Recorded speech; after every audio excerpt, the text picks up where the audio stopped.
Hello everyone, आज हम लोग बात करने वाले हैं सॉल्ट के बारे में। पहले मैं आपके दिमाग में से एक बात क्लियर कर दूं कि जो तुम घर में एक NaCl नाम का जो जिसे टेबल सॉल्ट बोलते हैं वो एक प्रकार का सॉल्ट है, वो ही पूरा सॉल्ट नहीं है।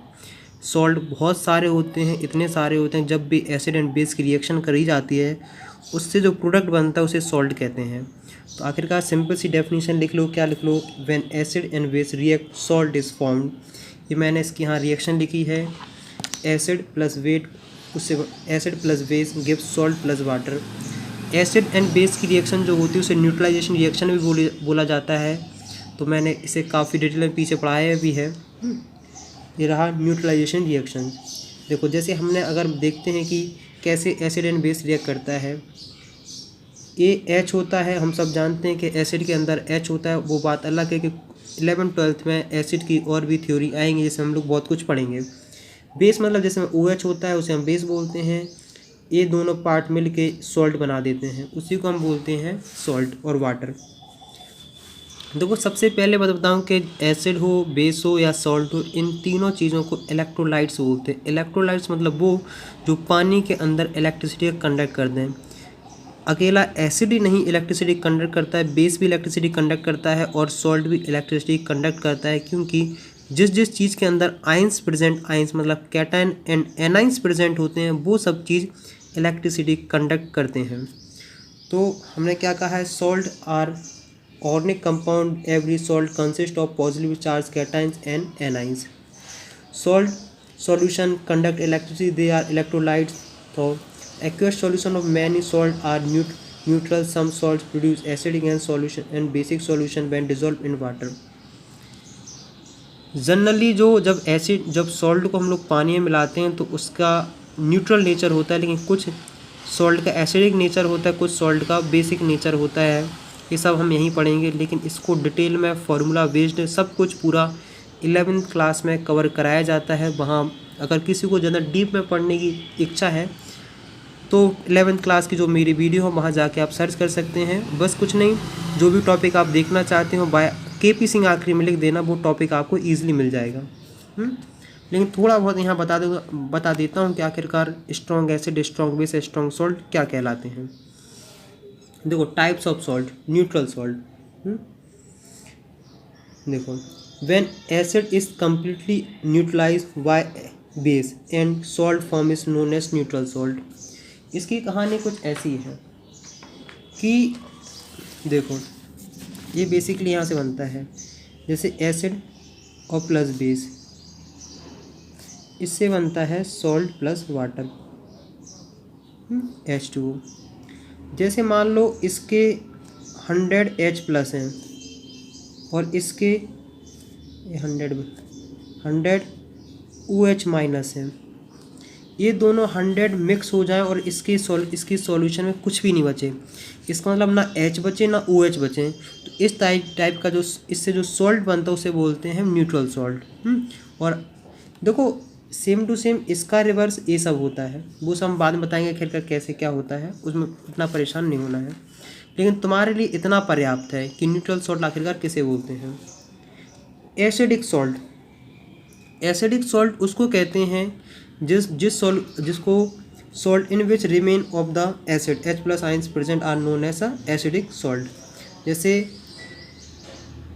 सोडियम बाइकार्बोनेट एक होता है, क्या एसिडिक सॉल्ट होता है। इनके सब एग्जाम्पल समझा रहा हूँ क्योंकि देखो, इसमें ऐसा होता है कि जब हम एसिड और बेस रिएक्ट करते हैं, मतलब इसके तो 100 मॉलिक्यूल्स थे, मतलब ये तो 100 थे H प्लस और ये भी 100 H प्लस थे, नहीं सर, ये मान लो ये 90 OH माइनस थे।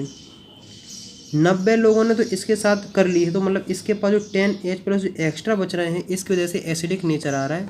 वैसे तुम्हारे लिए डेफिनेशन पर्याप्त है, इतना डिटेल में समझने के लिए तुम्हें पूरा 11th क्लास का टॉपिक समझना पड़ेगा, लेकिन इतना डेफिनेशन याद कर लेना हो जाएगा। इतना समझ लो, एसिडिक सॉल्ट उसे कहते हैं जिनके अंदर H प्लस आयंस होते हैं।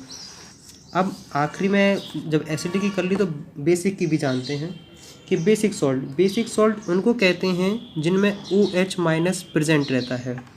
Salt in which remain of the base OH minus are still present are known as basic salt. मुझे उम्मीद है कि यहाँ तक समझ में आ गया होगा। अब देखो, हम लोग बात करते हैं कि pH। PH of the salt solution. हम सब जानते हैं कि अगर कोई सॉल्ट एसिडिक है तो उसका पीएच जो होगा वो 7 से 0 के बीच में शो होगा। अगर कोई चीज़ बेसिक है तो उसका पीएच 7 से 14 के बीच में शो होगा। अगर कोई न्यूट्रल है तो 7 शो होगा। ऐसा बात नहीं है कि सिर्फ एसिडिक बेसिक सॉल्यूशन को ही पीएच लेवल पे नापा जा सकते हैं, सॉल्ट भी होते हैं उनको भी हम पीएच लेवल पे बता सकते हैं, पीएच स्केल बता सकते हैं कि आखिरकार इस सॉल्यूशन का नेचर क्या है। देखो ये आखिरकार तुम कैसे पता लगाओगे कि स्ट्रॉन्ग एसिड क्या बनता है, वीक एसिड बनता है और क्या किससे बनता है। ये देखो स्ट्रॉन्ग एसिड और स्ट्रॉन्ग बेस रिएक्ट करते हैं तो उससे सॉल्यूशन होता है न्यूट्रल सॉल्ट का। क्या होता है, उससे सॉल्यूशन होता है न्यूट्रल सॉल्ट। यहाँ इसी पे करते हैं। देखो NaCl को तुम पानी मिलाते हो तो Na plus plus OH minus plus HCl से रिएक्शन है। Aqueous solution NaCl new. देखो जो NaCl होता है ना, जो अपने घर में नमक जो यूज़ करते हैं खाने में, वो एक न्यूट्रल सॉल्ट होता है।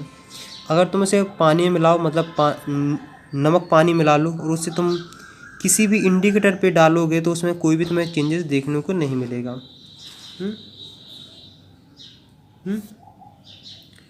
वो सॉल्ट क्या होते हैं, वो सॉल्ट एसिडिक सॉल्यूशन होते हैं।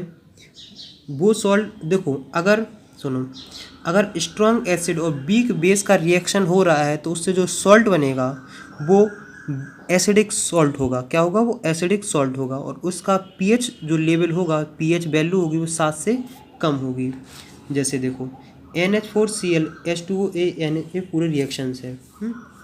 देखो जब भी वीक एसिड की और स्ट्रॉन्ग बेस की रिएक्शंस होती है तो उससे जो सॉल्ट बनता है उसका नेचर होता है बेसिक, और उस सॉल्ट का जो सॉल्यूशन हम पानी मिला के बनाते हैं तो उसका पीएच लेवल 7 से ज़्यादा होता है, तो इसलिए बेसिक होता है। देखो अब आखिरी हमारे पास बचा है, क्या बचा है, वीक एसिड और weak base. Weak acid and weak base जब रिएक्ट करते हैं तो इनसे क्या बनता है, न्यूट्रल सॉल्ट। तो हमने देखा कि हमारे पास कितने टाइप के कॉम्बिनेशन है, बहुत सिंपल से हैं। देखो स्ट्रॉन्ग एसिड स्ट्रॉन्ग बेस, इससे बनता है neutral. Strong acid weak base, इससे बनता है acidic. Weak acid strong base, तो इससे बनता है basic salt. Weak acid weak base, इससे जो फॉर्म बनता है उसको न्यूट्रल बनता है। तो ये रहे 4 टाइप के, मतलब जो चीज़ स्ट्रॉन्ग है उसका नेचर शो करेगा। अगर मान लो दोनों एक ही स्ट्रेंथ के तो मतलब न्यूट्रल बनेगा। तो मुझे उम्मीद है कि यहाँ तक तुम्हें काफ़ी हद तक समझ में आ गया होगा। अब जो नेक्स्ट वीडियो बनेगी वो बनेगी कॉमन सॉल्ट, मतलब जितने भी तुम्हारे पास जितने भी टाइप के सॉल्ट होते हैं, जैसे कॉमन सॉल्ट हुआ, कास्टिक सोडा हुआ, ब्लीचिंग पाउडर हुआ, वॉशिंग सोडा हुआ, बेकिंग सोडा हुआ, और प्लास्टर ऑफ पेरिस अलग है। तो ऐसा करते हैं कि इसी वीडियो में कवर कर लेते हैं कि क्यों आखिरकार अलग से वीडियो बनाई जाए, अलग से आप लोग परेशान हो। देखो कॉमन सॉल्ट मतलब हो जो बहुत कॉमन हो, हम लोग खाने में यूज़ करते हैं, उसे बोलते हैं हम कॉमन सॉल्ट। देखो NaCl naturally present in sea water. आखिरकार कहा जाता है कि नहीं कि समुद्र में ही नमक, आखिरकार नमक समुद्र से ही नमक बनता है। And salt can be found out with the help of evaporation. ये पूरा प्रोसेस एवोपरेशन की हेल्प से हम निकालते हैं। NaCl has lots of impurities and appear in brown colour.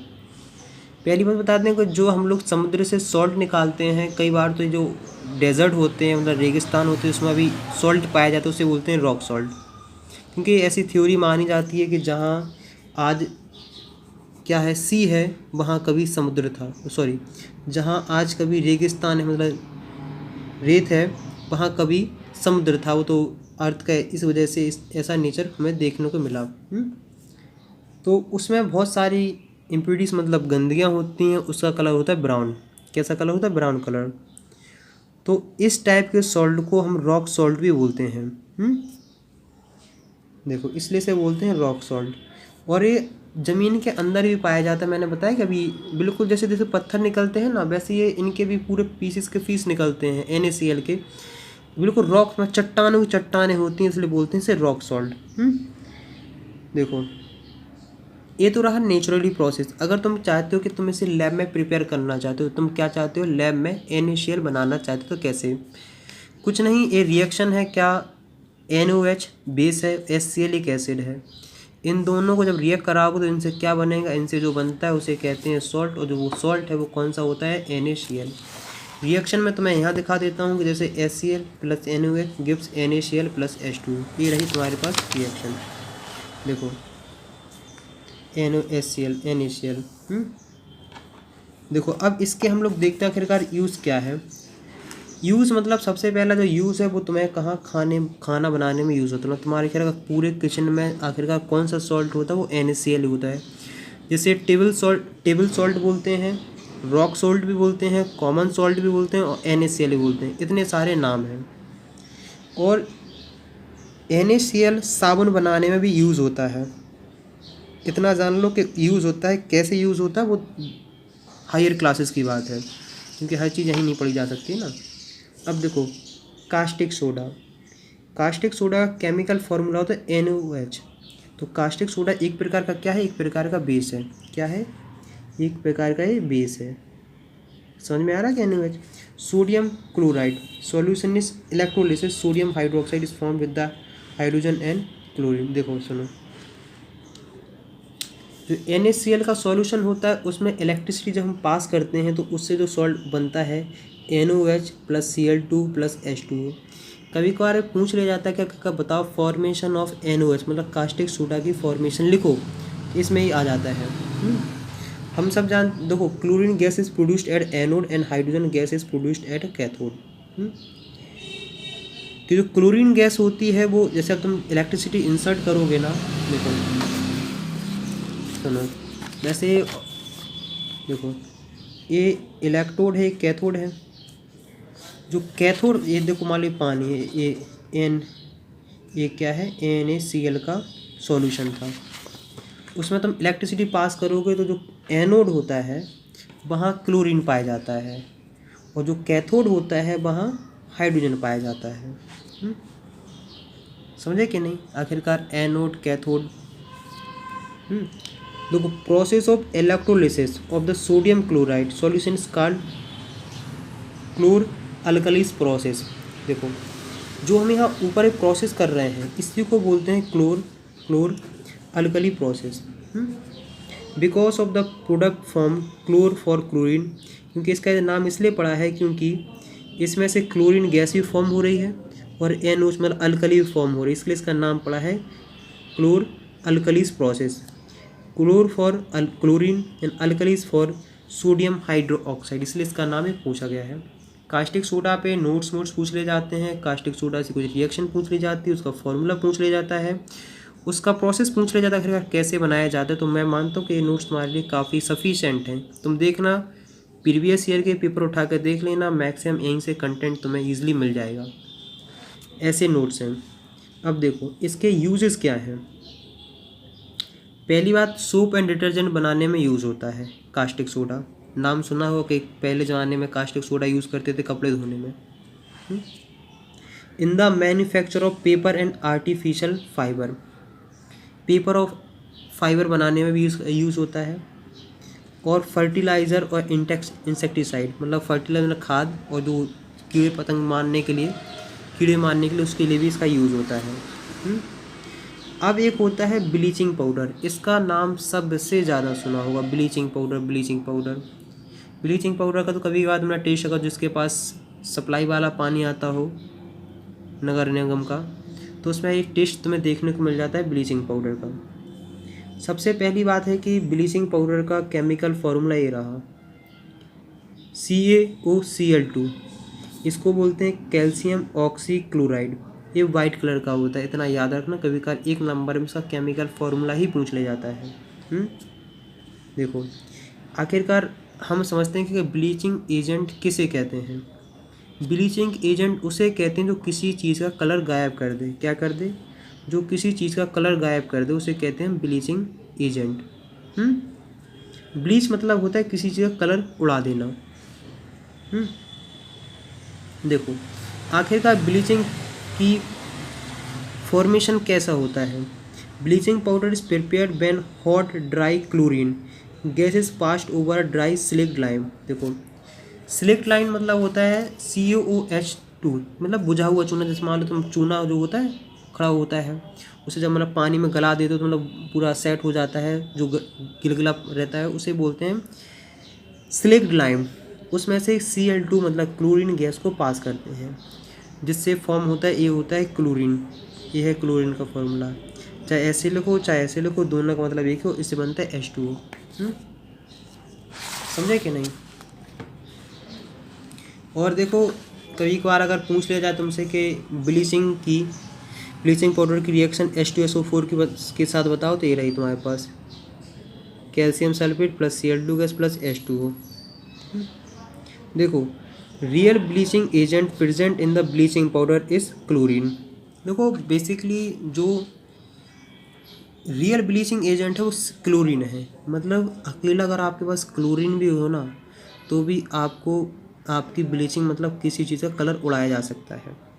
तुम कहोगे बड़ी अजीब सी बात कर रहे हो यहाँ, जब क्या बोलते हैं क्लोरीन ही ब्लीचिंग एजेंट है रियल, तो इसमें क्लोरीन को क्यों गैस पास कर रहे हैं, क्यों इसके साथ क्लोरीन मिलाया जा रहा है? अकेले भी क्लोरीन यूज़ कर लेते ना। यहीं दिमाग में ही आ रहा होगा कि नहीं कि आखिरकार इसकी क्या ज़रूरत थी रिएक्शन कराने की, ये सब क्या ज़रूरत थी इसको बनाने के लिए। बताता हूँ क्यों ज़रूरत थी। देखो देखो इसलिए करी जाती है कि जो क्लोरीन गैस होती है, क्लोरीन गैस वो difficult to store and utilise. उसे स्टोर करना, उसे यूज़ करना सबसे कठिन होता है, इसलिए इसको रिएक्शन करके उसके फॉर्म में ले जाते हैं। और जब ये ब्लीचिंग पाउडर आखिरकार रिएक्ट करता है किसी भी चीज़ के साथ, तो क्लोरीन गैस निकल आती है। तो अभी तक हम लोगों ने क्या देख लिया कि क्या ब्लीचिंग बेसिकली जो रियल एजेंट है वो क्लोरीन ही है, क्लोरीन गैस है। उसको क्यों रिएक्शन कराई जाती है? ताकि उसे यूटिलाइज करना, उसे स्टोर करना काफ़ी कठिन होता है, इसलिए उसका सिस्टम है। इसकी रिएक्शन कभी यार पूछ लेते हैं कि आखिरकार इसकी डाइल्यूट एसिड के साथ रिएक्शन करते हैं तो क्या फॉर्मेशन होता है। देखो ब्लीचिंग पाउडर प्लस H2SO4, इससे बनता है salt plus chlorine gas plus H2O। और जो क्या बोलते हैं Cl2 गैस, क्लोरीन गैस है, यही मेनली क्या बोलते हैं, यही मेनली है रियल ब्लीचिंग एजेंट। तो मुझे उम्मीद है क्या तक समझ में आ गया होगा। अब हम बात करते हैं इसके यूजेस। किसके यूजेस कहाँ कहाँ, मतलब किसके यूजेस? ब्लीचिंग पाउडर के uses. Bleaching powder is used for manufacture of chloroform. Chloroform basically पहले यूज़ होता था बेहोश करने के लिए। उसका फॉर्मूला होता है CHCl3। It is used as a bleaching agent for cotton etcetera. Bleaching agent मतलब इसको जब कोई कलर हटाने होते हैं तो आखिरकार इसको यूज़ करते हैं ब्लीचिंग एजेंट की तरह। और इसका यूज़ होता है इंसेक्टिसाइड और डिसइंफेक्टेंट के लिए। तो इतने यूज़ हो गए हैं, ब्लीचिंग सब कुछ देख लिया है। अब जो इम्पोर्टेंट है वो है वॉशिंग सोडा। क्या है? Washing soda. तो हम क्या देखते हैं कि आखिरकार वॉशिंग सोडा क्या होता है। इसका केमिकल फार्मूला होता है Na2CO3.10H2O। ये वाटर ऑफ क्रिस्टलाइजेशन है, 10 है वाटर ऑफ क्रिस्टलाइजेशन। जो सोडा एस जिसे बोलते हैं वो उसे बोलते हैं NO2CO3 को हम बोलते हैं सोडा एस। इसकी हम देखते हैं आखिरकार इसका क्या क्या फार्मूला है। इसका नेम क्या होता है? वॉशिंग सोडा का नाम, केमिकल नेम है सोडियम कार्बोनेट डेकाहाइड्रेट। देखो इतने का नाम होता है सोडियम कार्बोनेट, और डेक का मतलब होता है 10, हाइड्रेट मतलब वाटर के मॉलिक्यूल्स। मतलब जो सोडा वॉशिंग सोडा है उसके साथ 10 मॉलिक्यूल्स वाटर के प्रेजेंट होते हैं। इट इज़ प्रेजेंट इन और it is prepare in 2 step. It is prepare by Solvay ammonia process. इस प्रोसेस का नाम है, कई बार से रिलेटेड क्वेश्चन आ जाते हैं कि कौन से प्रोसेस के द्वारा बनाया जाता है। देखो 2 स्टेप प्रोसेस है। तो पहले होता है NH3 plus NaCl plus H2O plus CO2 gives होता है सोडियम बाइकार्बोनेट प्लस NH4Cl। फिर इसको फिल्टर करा जाता है। फिल्टर करने के बाद हमारे पास आ जाता है सोडियम बाइकार्बोनेट। सोडियम बाइकार्बोनेट को हम करते हैं हीट। क्या करते हैं? हीट। जब इसको हम हीट करते हैं तो उसमें से बनता है Na2CO3, से बोलते हैं soda S, water plus CO2 gas. ये सब CO2 गैस तो रिमूव हो जाती है क्योंकि आखिर गैस है, गैस के फॉर्म में उड़ जाएगी। इसमें जो NO2CO3 है इसमें हम क्या मिलाते हैं? 10 मॉलिक्यूल्स मिलाते हैं H2 के, मतलब वाटर के 10 मॉलिक्यूल्स हम मिलाते हैं, जिससे बनता है Na2CO3.10H2O। तो चलो हम बात करते हैं नेक्स्ट टॉपिक पे, यूजेस कि आखिरकार वॉशिंग सोडा के यूजेस कहाँ कहाँ हैं। In the manufacture of detergent powder and cake. बच्चे अक्सर इस केक में और उस केक में कंफ्यूज हो जाते हैं। बेटा वो केक खाने वाला केक नहीं है। जो तुम्हारे पास साबुन की गट्टी सी आती है ना, वो 10 रुपये की आती है, 20 की आती है, जितने की भी आती है, उसी को केक बोलते हैं। जो तुम जिस केक के बारे में समझ रहे हो ना, उसे वो दूसरा केक है, वो बाद में बताएंगे फिर उसका कहाँ प्रोसेस होता है। लेकिन पता है कॉमन बात ऐसी होती है कि दोनों में सोडा सोडा आता है। तो बच्चे वहाँ ज़्यादा परेशान हो जाते हैं आखिरकार, वहाँ ये वॉशिंग सोडा है वो बेकिंग सोडा है। बच्चे दोनों शब्द में लगभग एक से लगते हैं और दोनों गलत करके आ जाते हैं। देखो, in the preparation of glass and cement और ग्लास की प्रिपरेशन करने में भी इसका इस्तेमाल किया जाता है। देखो ये रहा तुम्हारा बेकिंग सोडा जो खाने में यूज़ होता है। इस पे क्वेश्चन सबसे ज़्यादा बनते हैं। क्यों बनते हैं अभी मैं बताता हूँ। बेकिंग सोडा, इसका फॉर्मूला होता है क्या, सोडियम बाइकार्बोनेट। देखो बेसिकली अगर तुम देखोगे, क्या देखोगे, देखो इसकी रिएक्शन देखो। अगर तुम इसकी रिएक्शन ऑब्जर्व कर पा रहे हो कि NH3 plus NaCl plus H2O plus CO2 gives sodium bicarbonate plus NH4Cl, तो इसका जो फर्स्ट मेथड था वही तो इसकी प्रिपरेशन है कि नहीं। ध्यान से देखो, ये वही सेम टू सेम रिएक्शन निकल के आ गई कि नहीं। तो इसलिए कहा जाता है कि जब अमोनिया ब्राइन सॉल्यूशन मतलब होता है NH3 प्लस NaCl का जो सॉल्यूशन होता है, उसमें से जब हम CO2 गैस क्या करते हैं, पास करते हैं, तो वहाँ बनता है सोडियम बाइकार्बोनेट प्लस NH4Cl। ये रहा इसका सिस्टम। अब देखो, और फिर क्या होता है, दूसरा मेथड एक और रहा अपने पास, पहला एक रहा, दूसरा मेथड ये रहा कि when CO2 is passed in sodium carbonate, कि जब सोडियम कार्बोनेट का सॉल्यूशन होता है NO2CO3 मतलब वाटर में प्रेजेंट होता है, उस पर CO2 गैस पास करते हैं तो फॉर्म होता है सोडियम बाइकार्बोनेट। तो सोडियम बाइकार्बोनेट भी तुम्हारा मिलेगा। एक होता है बेकिंग सोडा, यही आखिरकार खाने में यूज़ किया जाता है। इसका पूछा जाता है कि करके पूरा जितने भी लॉजिक हैं सब इससे डिस्कस करेंगे हम। देखो आखिरकार इसका यूज़ क्या क्या है, काफ़ी यूज़ है। It is use as antacid because its solution is basic. इसे एंटा एसिड की तरह यूज़ करते हैं क्योंकि ये बेसिक नेचर होता है।